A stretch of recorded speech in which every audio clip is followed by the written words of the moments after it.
কাজের পাশাপাশি ব্যক্তি জীবন নিয়েও আলোচনায় থাকেন চিত্রনায়িকা শবনম বুবলী। গেল ঈদের আগে শাকিব খানের সঙ্গে দাম্পত্য জীবন এবং নায়কের প্রথম স্ত্রী অপু বিশ্বাস নিয়ে মন্তব্য করে খবরের শিরোনাম এসেছেন তিনি। এবার তাকে নিয়েই বিস্ফোরক মন্তব্য করলেন জনপ্রিয় কৌতুক অভিনেতা সুরজ বাঙালি। ঈদের একটি অনুষ্ঠানে বুবলী জানান, শাকিবের সঙ্গে এখনো ডিভোর্স হয়নি তার, সময় নিচ্ছেন তারা, কিন্তু আলাদা থাকছেন।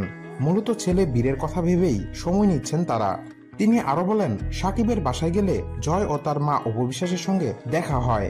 এমনকি ছেলে বীরকে নিয়ে নায়কের সঙ্গে কোয়ালিটি টাইম কাটানোর সময় জয়কে নিয়ে হাজির হন অপু বিশ্বাস। বুবলীর এমন মন্তব্যে অবশ্য বেশ তোলপাড় শুরু হয়েছিল নেট পাড়ায়। এমনকি তার এই বক্তব্যে নাকি ভীষণ বিরক্ত শাকিব অপু। এবার বুবলীকে নিয়ে সুরজ বাঙালি বলেন, এখন শাকিব অপু দুজনেই ভালো আছেন, কিন্তু তাদের মধ্যে প্রবেশ করে সবকিছু নষ্ট করতে চাচ্ছে বুবলী। শাকিবের লেজ ধরেই তো আজকের অবস্থানে এসেছে বুবলী। তাকে ধরে 10টি সিনেমাও করেছে। বুবলীকে শাকিবই ওপরে উঠিয়েছে। তিনি আরো বলেন, এই বুবলী কিন্তু আগে থেকেই বিবাহিত, তবে এই বিষয়টা জানতো না শাকিব। শুধু তাই নয়, তার আগের ঘরে একটি মেয়ে সন্তানও রয়েছে। শাকিব এটা পরবর্তীতে জানতে পেরে এড়িয়ে চলেছে তাকে।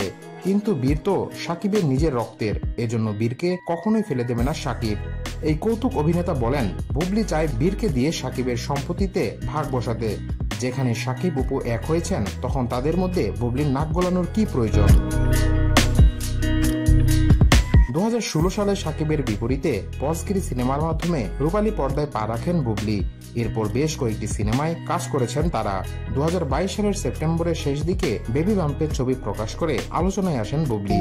এরপর একদিন পরই একসঙ্গে ফেসবুকে ছেলে শেহজাদ খান বীরের ছবি প্রকাশ্যে আনেন শাকিব বুবলী।